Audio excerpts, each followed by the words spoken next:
Good evening, everyone. Thank you all for being here this evening for the start of the penultimate panel of the CPR dialogues. I thought I'd just quickly use the opportunity for some of you are new and many of you have heard this over the last 2 days, so bear with me. But just to give you a sense of the CPR dialogues, this has been a 2-day effort to sort of step away from the present and short-termism that often dominates policy discussions, to take a longer view on some of the most pressing challenges that India faces over the next few decades. And we wanted to take this longer view because we felt that a long view will help us to understand the kinds of policy pathways and institutional mechanisms that we need to look for to ensure that India's developmental future moves towards a path of sustainability and inclusion. Underlying all of this, of course, is the big elephant in the room. Globally, we are seeing phenomenal forms of disruption. This disruption is new. In some ways, the symptoms are different, but overall, it's leading to many important questions being raised about the nature of democracy, about the nature of globalization, and the impact that all of this has on, particularly on the economy, and particularly on emerging economies. In particular, also, we felt one of the things that has been missing from a lot of the conversation on the changing nature of geopolitics is how South Asia as a region is evolving. There have been significant transformations that have taken place within India and within our neighborhood. How is India responding to these transitions? What is the role of these transitions in the context of the big other elephant in the room? You can't talk about geopolitics these days without sometimes whispering and often quite loudly mentioning China and wondering about the impact of a growing and more aggressive China. And that is particularly relevant in the context of South Asia, as China is beginning to play quite a significant role in our neighborhood, both in terms of the kinds of infrastructure investments it's making, but as well as its larger ambitions to emerge as a global leader. So to debate some of these issues, we're starting with the first of our sessions this evening on geopolitics and geoeconomics in South Asia. And with us, we have today a fabulous panel that showcases a lot of how CPR is thinking about it. So we have Zorawar Daulat Singh, Nimi, and Srinath from CPR to talk a little bit about where some of our research is going and some of the issues that we within the institution are thinking about. And we're extremely privileged to have with us Mr. Shiv Shankar Menon to discuss some of these issues and hopefully also provoke us and guide us in the right direction as we think moving forward for what this means both for the region as well as selfishly for CPR in terms of what our research agenda should look like over in the next few years. So thank you, and over to Srinath, who's going to chair this session and lead the discussion. Okay, thanks, Yamini. Am I audible at the back? Okay, great. Thanks, and good evening, everyone. Welcome to this panel on geopolitics and geoeconomics. I think it's fair to say that part of the reason we have this two-pronged panel is because both these issues have started taking somewhat divergent turns in a sense. We are coming out of a period when geopolitics and globalization were quite closely intertwined to one where I think that sort of combination is coming apart. I think it's worth pointing out that this year marks 2 anniversaries which in some ways frame the conversation that we're going to have. The first is the 10th anniversary of the global financial crisis, which in many ways is the recent sort of break in contemporary history, which has framed much of the discussion on both geopolitics and geoeconomics. The 2008 financial crisis is sort of fundamentally the moment when a lot of politics in Western democracies, including the United States of America, really underwent the transformation whose results we are seeing today. I think if you think back to the time when the rise of the Tea Party happened, it was primarily as a response to what was seen as an extraordinary act of state-led bailout by the Republican Party, which in many ways scrambled American politics, and the consequences are things that we are living through in the phenomenon of Trump. It's also led to an attempt by the United States to reconfigure globalization, primarily because of the sort of phenomenal sort of rise of China, which was showcased by the 2008 moment. the Chinese response to the global financial crisis was I think, historically, the largest ever Keynesian stimulus undertaken by any state. And it put China on the map, both in terms of geoeconomics and geopolitics, in a way that, again, was quite unprecedented. And the consequences of it for Asia, for the world, are, again, things that we want to talk about today. But as I said, there was another anniversary which we have just marked as well, which is the 100th anniversary of the end of the First World War, which reminds us that, for the last 100 years or so, we've been living in a world which kind of resembles the world into which we are now entering. It was a world where you had high levels of sort of geopolitical rivalry and tension, but also a form of globalization and interconnection between the leading sort of great powers of the day. And, with the onset of the global financial crisis and the decade that followed, I think it's fair to say that we are once again looking at a situation, particularly for a country like India, which is historically unprecedented, where you have to manage your relations between great powers in the plural, but also a form of globalization which doesn't make it very easy for us to position ourselves economically. So how these sort of constraints of geopolitics and geoeconomics impinge on India is going to be the burden of the discussion today. Let me begin by inviting Zorawar to kick us off with a short presentation, and then we'll carry on the discussion. Yeah, I think.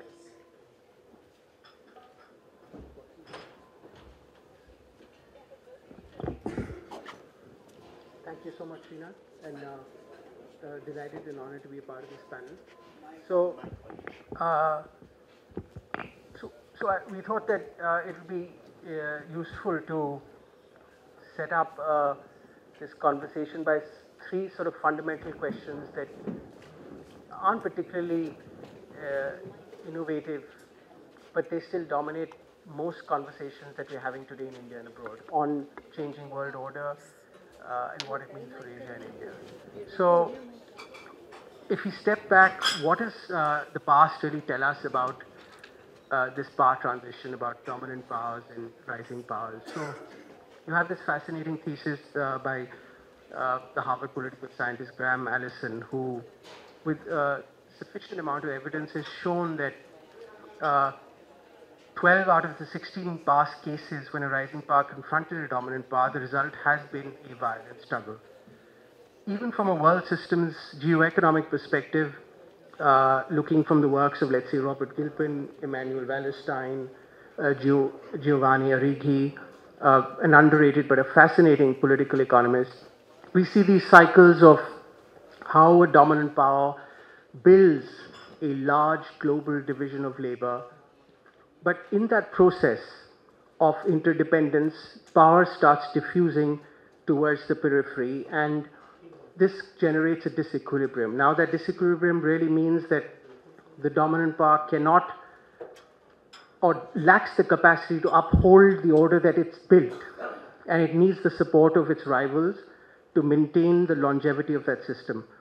Now, that transfer of power never really happens seamlessly, peacefully, and I suppose the fundamental challenge for us in Asia, for rising powers and for the dominant powers, how do you ensure that this accommodation happens in a non-violent manner? So that's really the policy challenge, the theoretical challenge.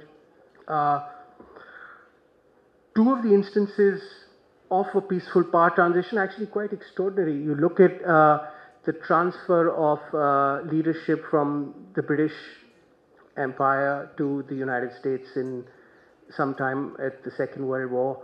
It was a fairly seamless, a voluntary and transfer of leadership and responsibilities.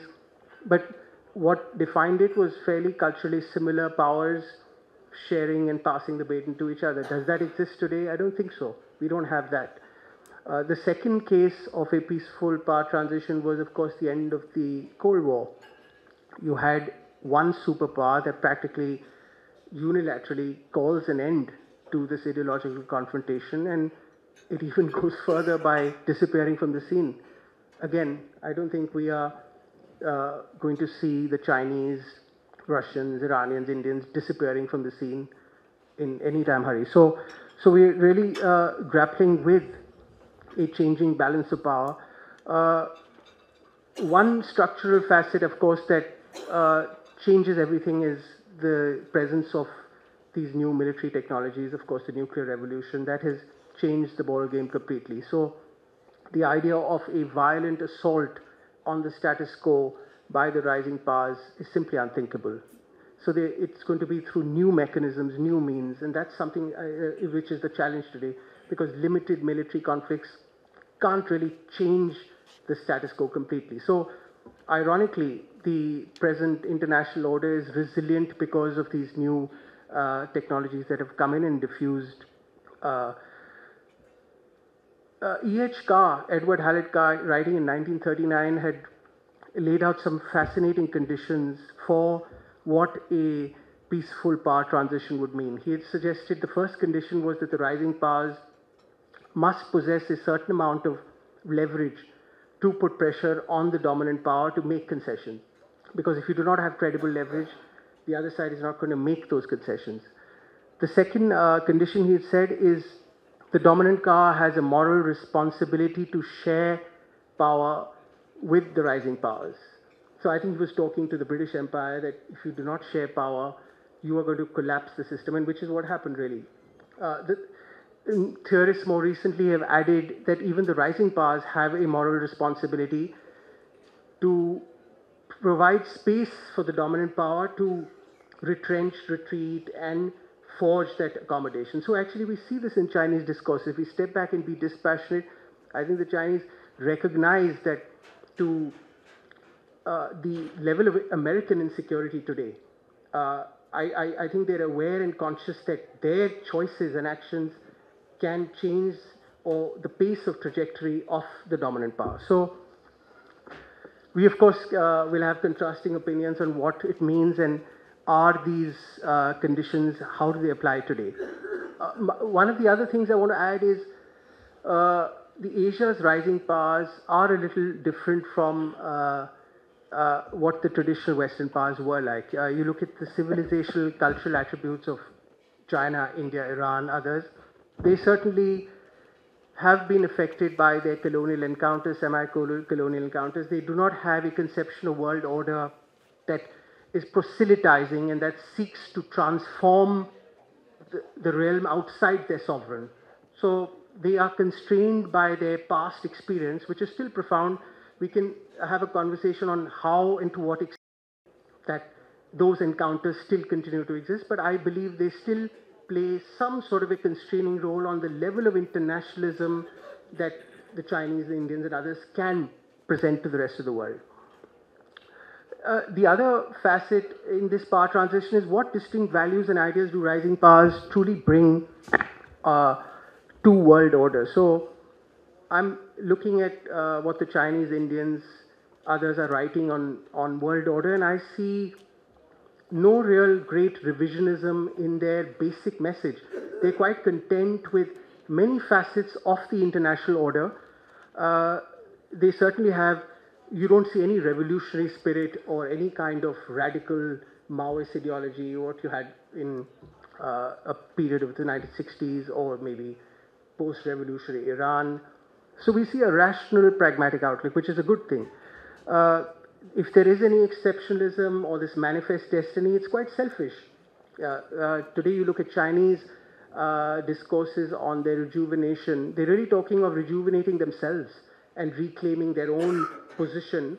I still don't see any great blueprint to remake the world at this stage yet. So now that could be an advantage or disadvantage, because if you're not stepping up to contribute to world order, then the disequilibrium crisis will be far more prolonged than we are expecting. The other facet that probably also shapes rising powers and constrains them is their domestic burdens. You're looking at continental-sized states that have too many domestic responsibilities to take on more outside their borders. So again, this is a question that is different from the past. Unlike the European rising powers, consolidated their domestic politics, homogeneous, strong state capacity, which goes abroad. We don't see that fully, at least not at this stage.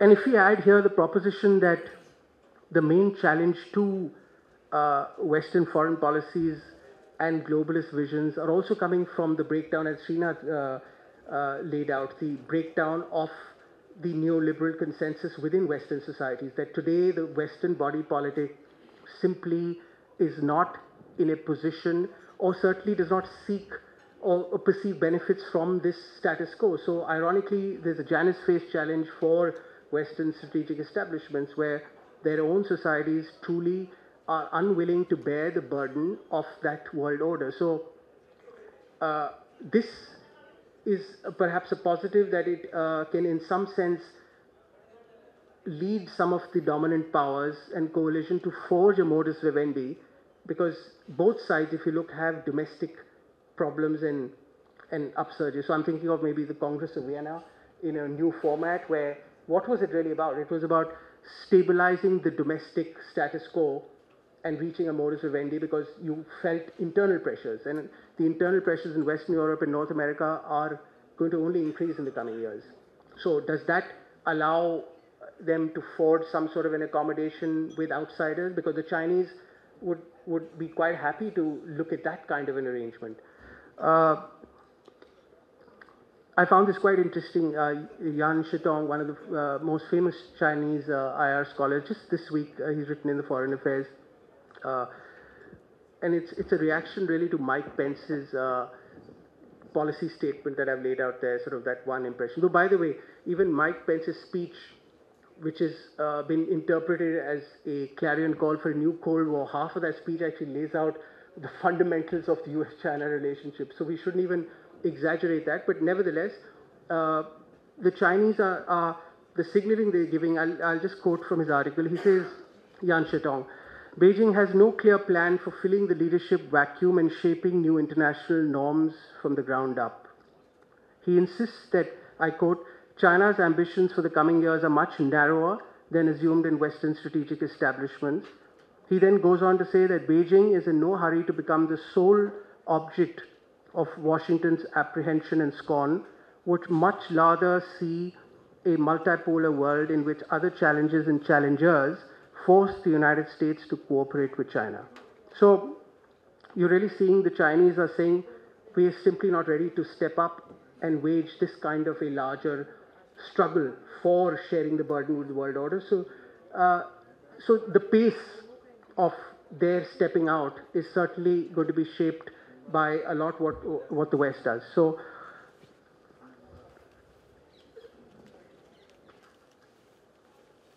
let me now briefly, before coming back so that we can resume this discussion, is what does it really mean for us, in a sense, these changes? So, of course, the fundamental question that is again being asked in India, in Delhi, is what kind of adjustments do we need to make in our foreign policy if this balance of power has already changed and is continuing to change? So we have two really broad views on this. One is the posture of a multi-directional, multi-alignment policy will not work, and you need to pick a side, you need to integrate with one bloc, because it's too dangerous and unsustainable.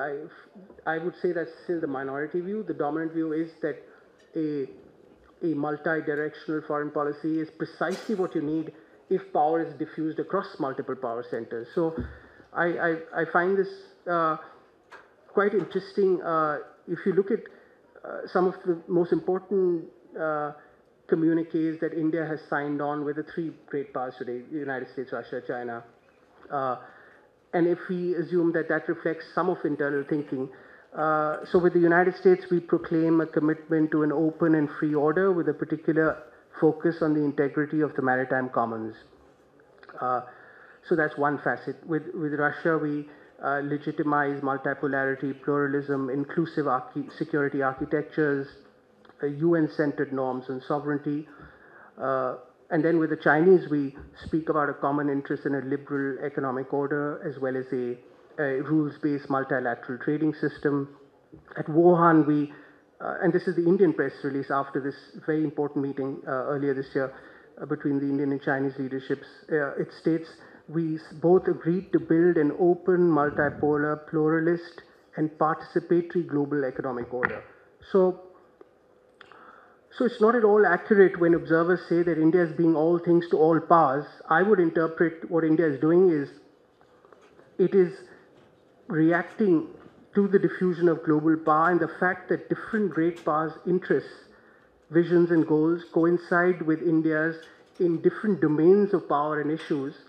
And wherever each issue coincides with India's preferences, it signs on to those. So I find it troubling to deal with the argument when they say this is not sustainable.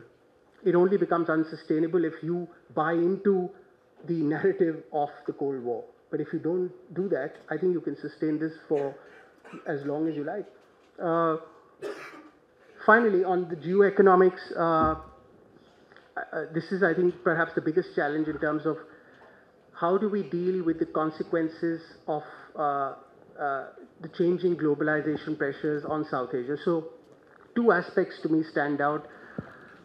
One is the period of the pre-crisis phase from the early 2000s right up to the crisis, and even now, much of South Asia, I mean, some of these statistics, which many of you are familiar with, 95% of South Asian trade is with the rest of the world and not amongst each other. That's absolutely mind-boggling.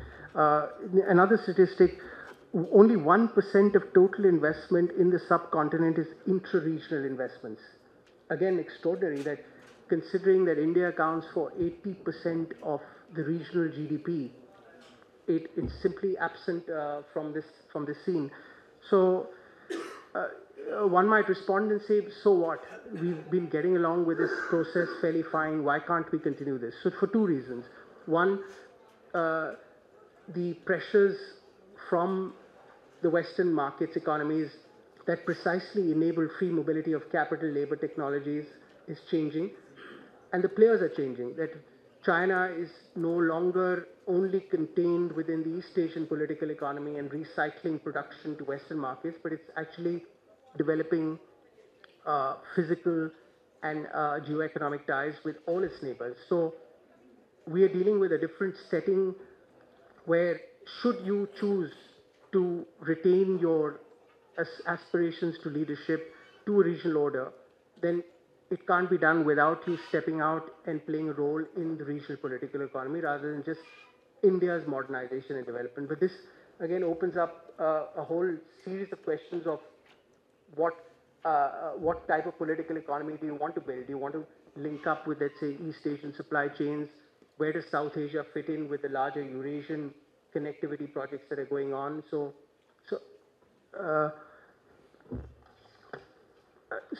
one of the, I would just sort of leave maybe one question that sort of strikes me is, what are these competing visions for India that we keep talking about, or at least implicitly in the backdrop of all conversations? We sort of inherited a Curzonian kind of a concept of regional spheres of influence. During the post-Cold War period, we kind of adapted that to an open economic order that's coming in. Do we now, can we straddle both these visions and can we accommodate them both? Because I'm sympathetic to the traditional geopolitical view that India's centrality in South Asia is too powerful and obvious for it to not be a leader in this space.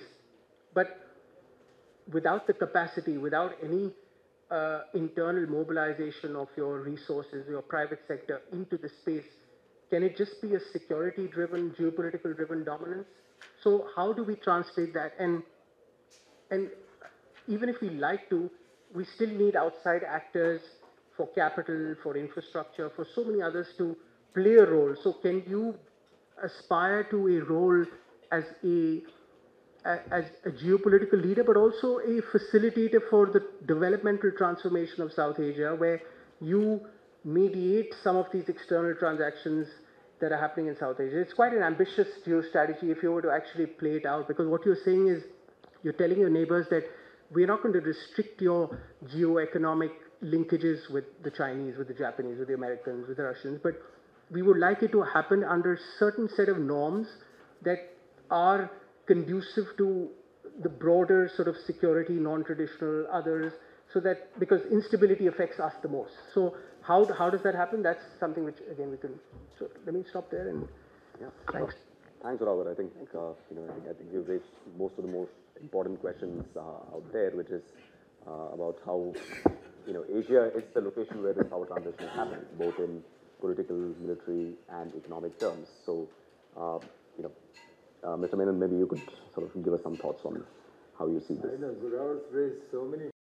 Sure. I think it's huge. I think you're right. Unlike the Cold War, where the main fault line was in Europe, South Asia was a sideshow. It really didn't matter to the main contention between the Soviets. And today, Asia, one way or the other, is the center of political gravity, of economic gravity, and what happens here matters. And the result, therefore, is if we face a situation, and we seem to, of increasing US-China contention, and that seems to be a long-term prospect now, because it's structural on both sides, and both sides are making demands that the other side just cannot accept. If we're in that situation, then South Asia becomes central to the primary contradiction or contention in world politics today. And in the economics, because for the first time you have two contenders who are also economically codependent on each other. Where I think I might differ from Zorawar is, I don't think there's a prospect of a concert of Europe. Frankly, the Congress of Vienna, and they all agreed on that, because there was a threat of the French Revolution and of their own people against the regime. I don't think that's the situation today. Today what we have is a very different kind of situation. And the problem is we come to it from very different ideas in our own heads. If you look at the Chinese narrative of their own history, it's now a narrative of victimhood. This is new, by the way. Mao Zedong never said, oh, we're all victims of Western imperialism. He said, look how gloriously we've stood up and fought and stood on our own feet. It's only after Tiananmen in '92, when they started patriotic education, that this whole idea of, oh, century of humiliation, we need revenge. But once you start that kind of narrative, you're heading down a slightly different track from a concert of Europe and so on. You might make temporary adjustments because it's in your economic interest. I think what's happened now is that Pence's speech, for instance, was read as a declaration of war. It might not be, you're right, in terms of content, but it was read as a declaration of war. What would you do if you were China, faced with that? When you're dependent for technology, for markets, for the global order, which you've been the biggest beneficiary of, on this country which has just declared war on you, imposed tariffs, done things. I presume that you would say, 10 years from now, I never want to be in a position where this can be done to me again. That doesn't mean that you separate yourself, that you cut off economic ties, that you declare war. But it does mean that the main contention in the world today is going to be economic. You can't afford a war. You all have nuclear weapons. And unlike the US-Soviet, where the economic advantage was with the US, today, if you look at it, the world is economically multipolar. The Chinese actually are the main source of growth in the world economy today. India provides about 15% last year. The Chinese did about 25%. The world economy depends, but the world is still unipolar politically and militarily. And politically, of course, we're thoroughly confused, all of us. So, but that's where the contention is going to be. And that's where we, as South Asia, need to actually position ourselves, and as India. South Asia, as long as we were a sideshow, it was possible for all of us to go our own way. Everybody was non-aligned one way or the other, except Pakistan, who needed to bring the rest of the world in to balance us, this huge preponderance of India in South Asia. And they kept trying to do it, whether it was Seattle Center, every which way, at every stage. And that's still Pakistan, but forget Pakistan. The rest of South Asia really came into its own in the globalization decade. If you look at it, that's when we did best economically. And also got out of some of our own internal political messes, Sri Lankan Civil War, Nepal Civil War, all these things, and started building democracies working. Today, you look at Bangladesh, which Kissinger used to call the basket case. By 2020, per capita incomes in Bangladesh will cross Pakistan. And if you look at their record in the last 10 years, it's remarkable what they've done. South Asia has done well out of globalization. We might not be trading with each other. You know, everyone uses this figure, only 6% of our trade, etc.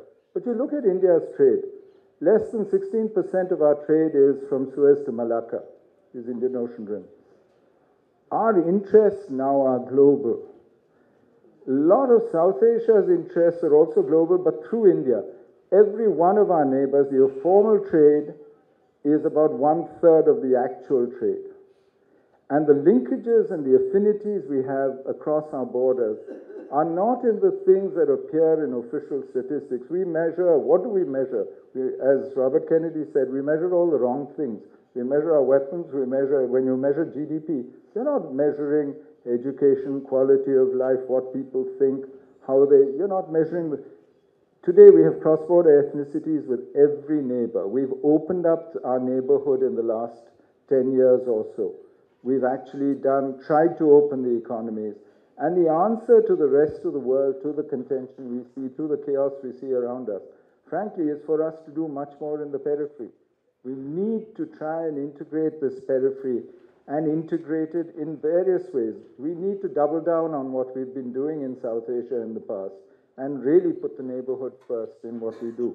Our problem as India is, these are all new states building nationalisms, and the obvious way to do that is vis-a-vis India, which is this huge looming presence in their life, and to bring in other people, to bring in China. It used to be the US, it used to be others. The US is not interested anymore.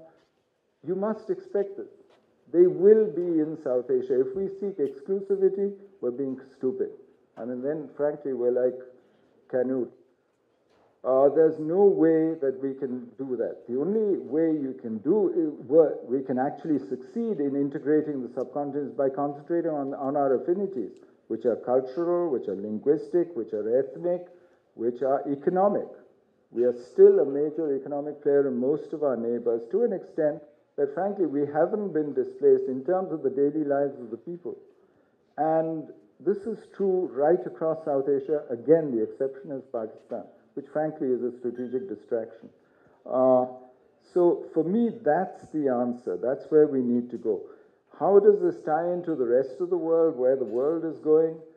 You know, the world is not going to solve our problems in South Asia because, frankly, the world economy is slowing down. It's fragmenting into RCP, TPP, into little regional blocks. Protectionism is up right across the world. WTO is now being gutted and redrawn. There's no way that we can expect the world economy to actually be open, go back. There's no going back.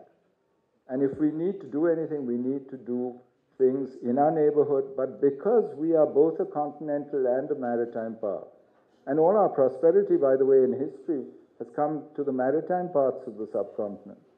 I mean, if you look at history, the most prosperous, advanced bits, whereas we tell ourselves a version of history which tells us only about the backward little empires in the Indo-Gangetic Valley. But there's more to India and the subcontinent than that. Anyway, that's another story.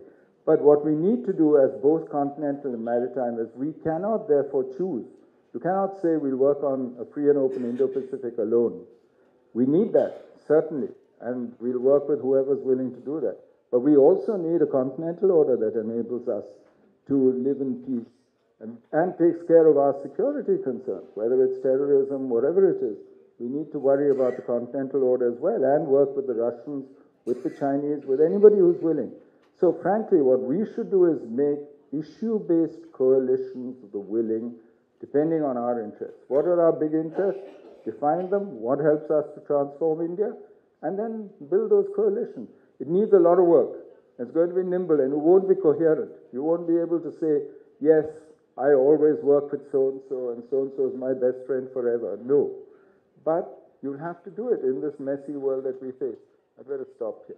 Yeah, sure. So we'll come back to the issue of South Asia, but I just wanted to sort of ask you to sort of reflect a little bit more on how you see this geo-economic sort of attempt at uncoupling the US-China sort of economic relationship. I don't see decoupling happening, no. Well, in fact, there'll be many deals between them. You know, China will try and buy her way out of the problem. Between the two, China is the politically and militarily weaker one. Economically, she can stand up to the US today, at least that's my judgment. So you have a situation where whenever there's, binary competition like this, you think of the Soviets. They were quite happy if the rest of the world didn't join the US. They were happy with peaceful coexistence. If you're not with them, it's all right by us. The US, as a stronger one, always said, if you're not with us, you're against us. It's the same situation today. For the Chinese, they just want your neutrality. They're the weaker one in this binary. For the US, stand with us is very important. So you have a similar kind of situation today. I honestly think that, as the Robert said, this increases the space for other powers. Presumably, they will both therefore need you much more. It opens up much more space for other powers. But it also makes, it could make issues, well, if there's serious China-US contention, Nepal becomes important. Tibet could become important again. I mean, you don't know. There's all kinds of consequences that could follow from that. Today, it's too early to say how far it'll go. But there will be deals, and they will be mainly economic deals, because both have an interest in it. But they won't change the fundamental dynamic. It'll be like Trump's deal with Kim Jong-un in Singapore. In a sense, the closest historical parallel, it seems to me, actually seems to be the sort of economic problems between the United States and Japan in the late 1980s. But the Chinese have said very clearly to the Americans, we're not going to do a plaza with you. Exactly. Look what it did to Japan. Yeah. And they know that, it's exactly the same situation. You're absolutely right. The US is demanding structural changes in the Chinese economy, in the way they run it, in their technology policies, industrial policies, and so on, all of which would dismantle the apparatus of power of the Chinese Communist Party. So there's no way that China can accept the rest of what is in Mike Pence's speech. So both of them threaten the other with exclusionary policies. You look at the South China Sea Code draft presented by the Chinese. It says nobody will do any exercises with an outside power without consensus, meaning China has a veto, or allow outside companies to operate in the South China Sea. The US does a new NAFTA agreement with Canada, Mexico, which says if you do a free trade agreement with a non-market economy, then this doesn't stand. Read China. So in other words, read China for non-market. Now, both are threatening each other with this, but they can't decouple. I mean, there's no way that you can actually work. So there will be economic understanding. But the basic dynamic of competition, once they're convinced that, look, we've been humiliated and treated so badly, we need to get to a position where we can't be treated like this again, and our weakness exposed, then, there's no going back. This is a whole new phase. Yeah, that's true. And the other sort of difference in this particular conjuncture seems to be that the Chinese have some version of their own wealth politique, right, to go back to. But this is the where, I don't think the assumption in all the IR literature and by all the scholars is that all powers have to behave like the British and the US did. Why? And they don't come from the same mental, makeup at all. My summary, very simple. You read Han Feizi. For the Chinese, the world is a universe, right? There's heaven, son of heaven, everybody else in relation. This is a universe. How sinicized, how much Chinese you speak, how civilized you are. These are, it's one world. It's also relatively lawless, because if you succeed, you have the mandate of heaven. If somebody topples you, you've lost the mandate of heaven. Whereas you'll read Kautilya. This is a world with states, neighbors, city-states, confederations, kingdoms. This is a plural, open world. My neighbor's neighbor is my friend. This is the world you see around you today. But it's run, and the king has a dharma. He's under, there is a law, a higher law under which he operates, which applies to the state, against which he's measured. That's neither of these, that's a multiverse. Neither of these is a Westphalian world. So, and fundamentally, I don't see why we should accept that everybody is going to behave. I think we've been westernized in our thinking, yes, so have the Chinese, but only up to a point, sir. Because ultimately, it's our geopolitics, our geography, our history, our situation that's going to influence the way we think. So I think we're between orders, but we're also between ideas of world order. Nimi, if I can sort of bring you in at this point of time, over the last decade, you've been working on sort of new regional imaginaries, particularly in the subcontinent, but always with China as an, as an important sort of player. So how does this sort of current set of changes which have happened, especially over the last couple of years that we've been seeing in terms of the United States' change in policy towards China, the way the Chinese have been reacting, new China sort of attempts at integrating India's periphery under its own aegis in different ways. I mean, how do you think this has sort of challenged our received assumptions about how we think of our neighborhood and how do we deal with the situation today? Okay. So, couple of quick thoughts on just to add to what Ambassador Menon said and what you and Zorawar mentioned. I think looking ahead and using transitions really as a sort of lens to look into this region, I think fundamentally what we are seeing in Asian geopolitics is really the problem really of Asian geopolitics is geopolitics itself. It's essentially an excess of geopolitics, as Sanjay Chaturvedi very rightly mentions, to the extent that geopolitics has tended to crowd out a whole set of, there's this entire agenda and an entire set of issues and actors which completely remain invisible to the research, mainstream research and policy imagination at any rate. So if that, I think, is the fundamental problem, and transitions as a peg helps us to at least move or be self-conscious of the need to rebalance that asymmetry or that extremely skewed over-dependence on geopolitics. It is an important lens, but it can't be the sole lens. So that's the one,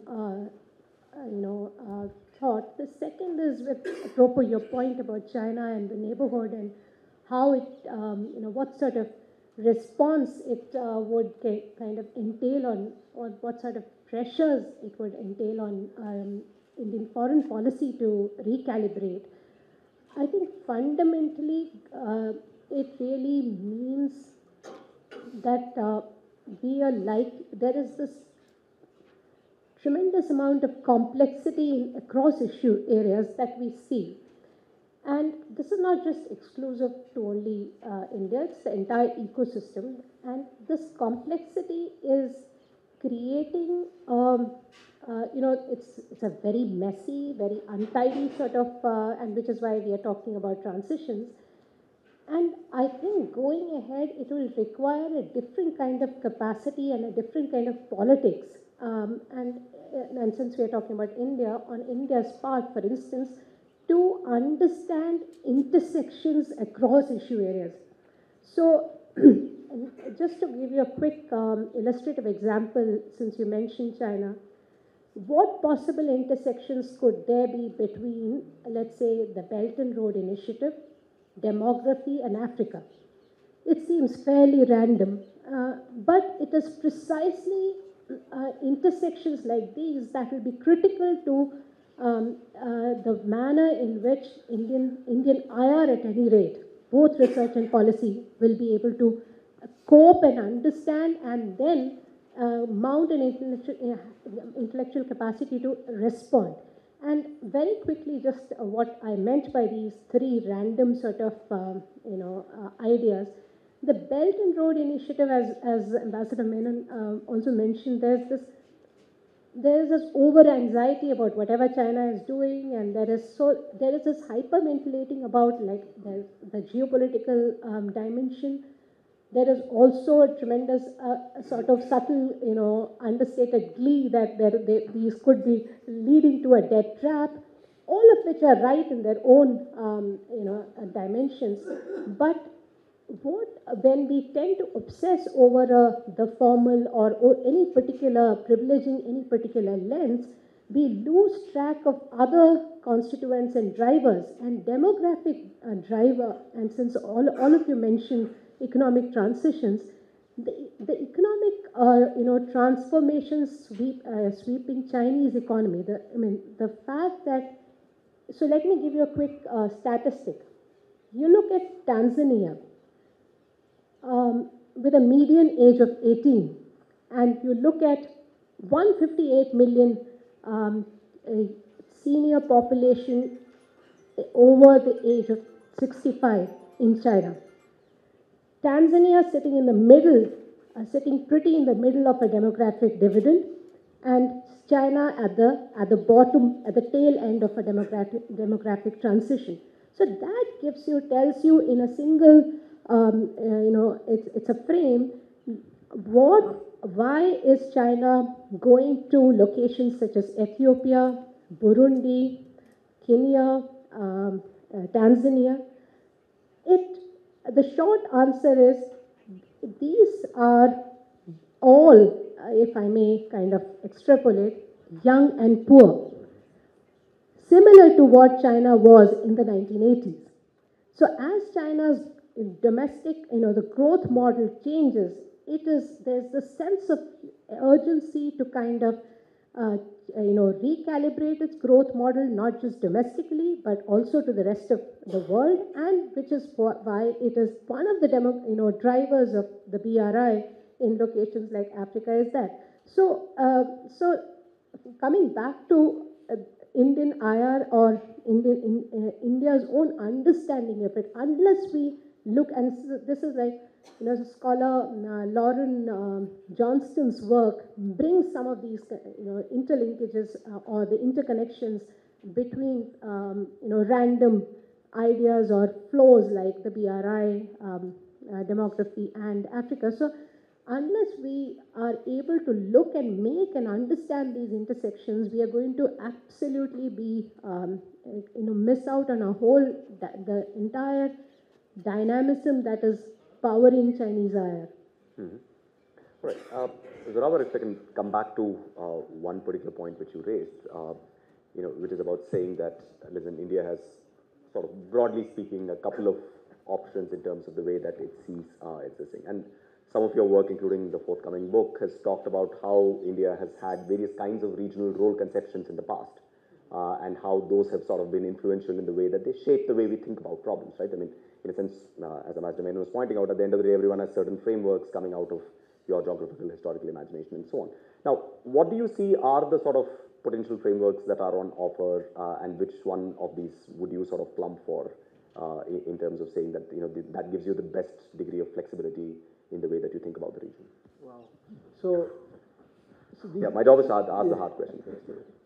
So Mike followed the security seeker role. These weren't sort of pulled out of a menu. They emerged from experiences and encounters with the world order at that moment, and the lessons that policymakers drew from their particular formative experiences. So, for example, Nehru draws this lesson where two major confrontations, power transitions that end in complete disaster for the West. And he's saying we can't do this again now after 45. Then nuclear weapons have changed the game. But it's not just nuclear weapons. He's talking about this even before the nuclear revolution. And then he actually goes about and he crafts a foreign policy that is, in a snapshot, really talking about cushioning the power transition in Asia. Right? He's saying that the Chinese have come back after 200 years of essential humiliation. India's, of course, there. You can't wish away this Russian empire. How do you cushion it? With weak resources, he goes about and he plays this role. Yes, eventually it sort of fizzles away for various other reasons, but I've covered the period when it worked. Now, are circumstances today there for that kind? Why not? In certain issue areas, of course you can, right? Like, you can be a swing power on the multilateral trading system, for example. You actually have more in common today with the smaller emerging economies and China, rather than dealing bilateral negotiations with giants. The United States will eat you up on a bilateral table. So why not? Even on security issues in Afghanistan, you can be the bridge between two competitive dynamics that are playing out as we speak, right? The Russians are back in the game. They bring the heavyweight power, and you have the Iranians, you have Pakistan also, which is beginning to hedge its bets from both sides. So you can be the swing player in lots of different, even in South Asia, you can be the swing between two regional visions that are coming in. You have the Chinese BRI, you have something that the United States is bringing in, maybe it's at an abstract level, but the Japanese are bringing in hard cash. Why can't you navigate? And so that's where you exercise power, even despite not being a great power. You can be the modulator because you have certain inherent advantages of geography, space, centrality. Whether you have the ideational capacity, and that's a separate thing which can be developed. I don't see any reason why it can't be.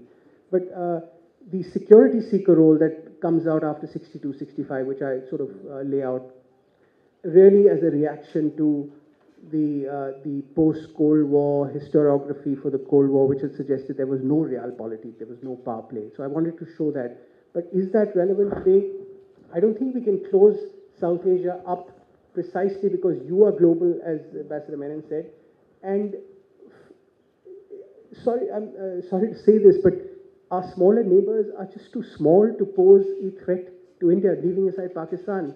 I mean, sometimes in conversations with the Chinese, are you seriously going to have a confrontation over Nepal or Bhutan or Sri Lanka with India?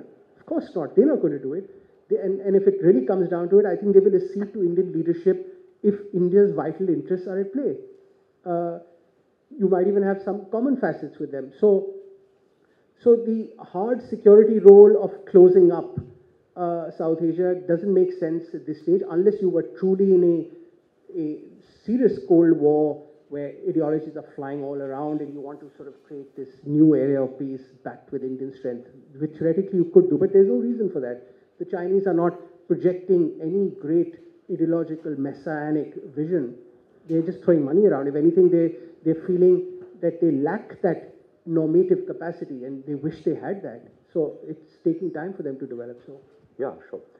Ambassador, if I can sort of bring you back to the question with which Zorawar began, right? So in a sense, there are two broad stories we can tell about the moment in which we are. And it seems to me that these kinds of stories that we tell are formative to the way that we respond to situations. So one story is that international politics is fundamentally about the cyclical sort of changeover of some great power hegemony from one level to another.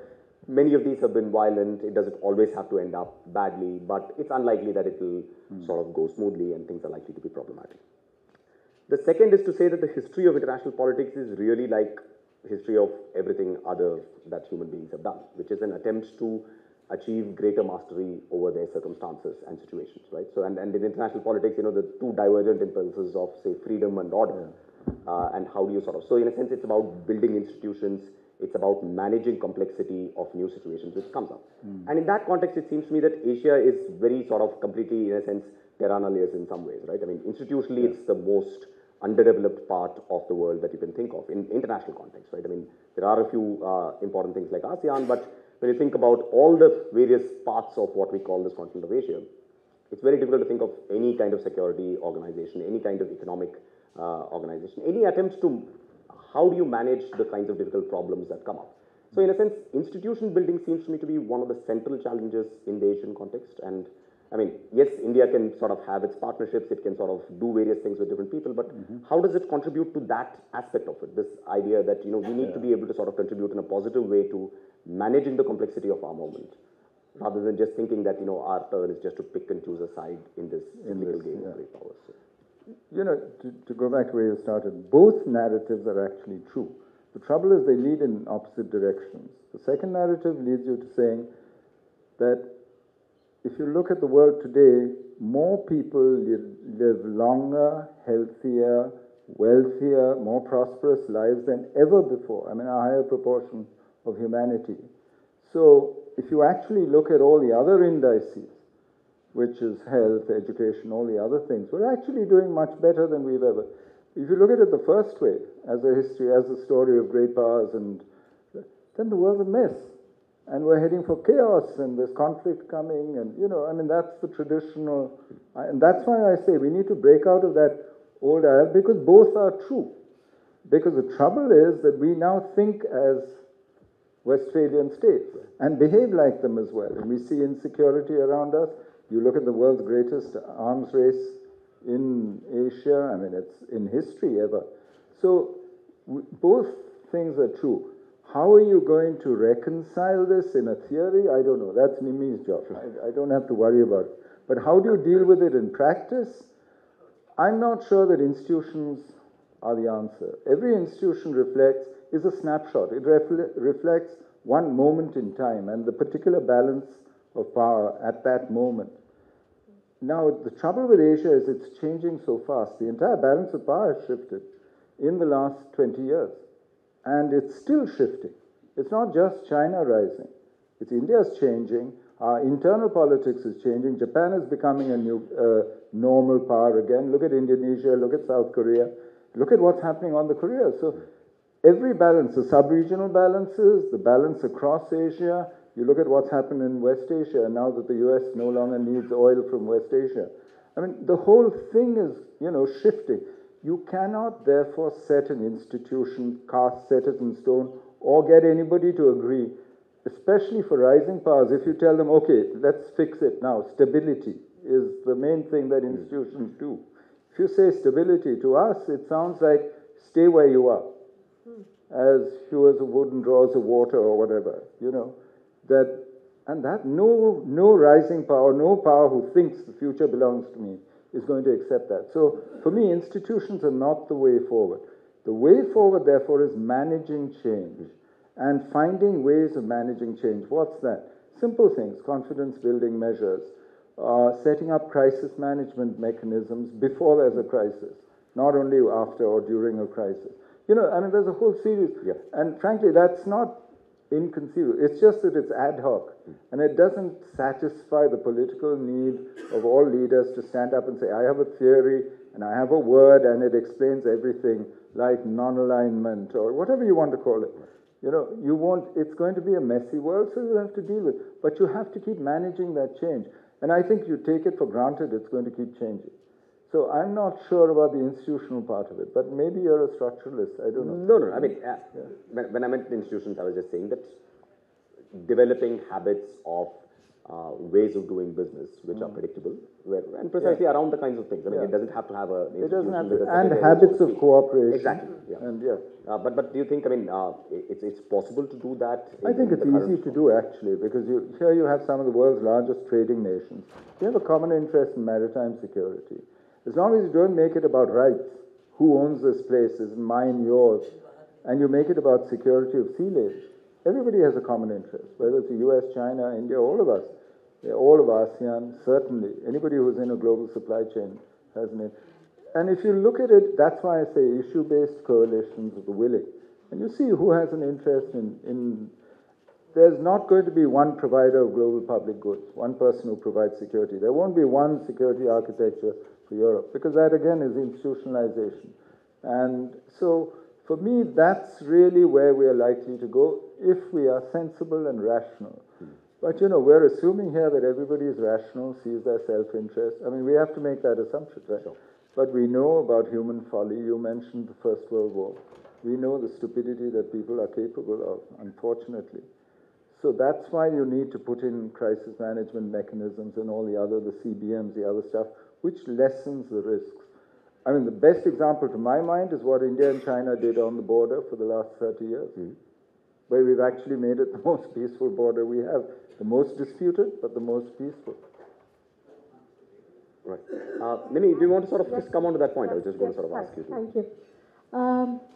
So just to add to what Ambassador Menon said, I think we also need to, and to your point about Srinath about institutions, I think if you were to define it also as a set of norms and standards and rules, then developing habits of cooperation, then definitely I would say institutions are key, but it also means, throws up a tricky issue, because it also calls for, at least at any rate, a leader or a country with aspirations for regional leadership. at least it calls at any rate tremendous a sense, a certain amount of institutional stamina to be able to invest in process-based mechanisms. And I don't think, I'm not sure if I see that investment, because there's, on India's part, you see a certain troubling stop, start, stop and start, stop and start sort of a, cyclical sort of pattern in India's engagement with the region. And this is just, if I could just respond, take Zoravar's point about the India being surrounded by small neighbors. But I think it's also, that is where the nature of politics and nature of leadership that India is going to invest in becomes key, because as we have seen, events of 2013 and 2015 in both Bhutan as well as in Nepal, where we were actually very quick to display very, an aspect of geopolitical bullying, and suspending fuels and subsidies, and we could have any number of rationalizations, but it was geopolitical bullying, all right. So what kind of a leader is India? What's the sort of self-image it has? And here I was thinking, there's this very brilliant phrase that Carlos Quenen used for Brazil, which applies as much to India at any rate. That and I'm trying to, I'll borrow that and to apply it to India. India looks like, at least from its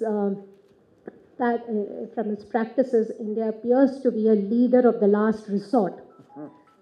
Interested in just playing the role of a fireman and stepping in to douse the occasional fire. So if that is the sort of minimalistic role that India sees for itself, then I really don't. Even foundational ideas. When we talk about normative transitions, foundational ideas like peace, conflict, justice. What are the different counter constructions or articulations by India? Peace, it slips off our tongues very easily, and we talk glibly about adherence to peace. But when you look at the, even the conceptual literature on peace, as Lisa Skirch reminds us, it is at a very etymological adolescence. The concept itself is like, we talk about peace, but what kind of peace are we constructing? And similarly, we talk about conflict resolution, when we all of us know that conflicts rarely end neatly. So what is it morphing into? Is it transforming into? And what can we talk about concepts as heavy and as baggy as peace and conflict without a notion of justice? So what is the Indian conceptualization on justice, for instance? Many of these questions are not esoteric. They are deeply central to any normative architecture, especially when it looks at regional conflicts. For instance, India's absolute abdication of responsibility in the face of a regional crisis like the Rohingya issue, where India actually frames it as an internal issue, and you have more than a million sitting next door, a million stateless population sitting next door in Kutapalong, and India, the regional hegemon aspirant, calls it a internal crisis. So that's the level of normative abdication that you're seeing. So I guess there's a lot of heavy lifting that it will have to do, and it can't do this stop and start and stop and start sort of a cycle. Right, okay. So we have about 15 minutes, so can we open up for some questions from the floor? Right?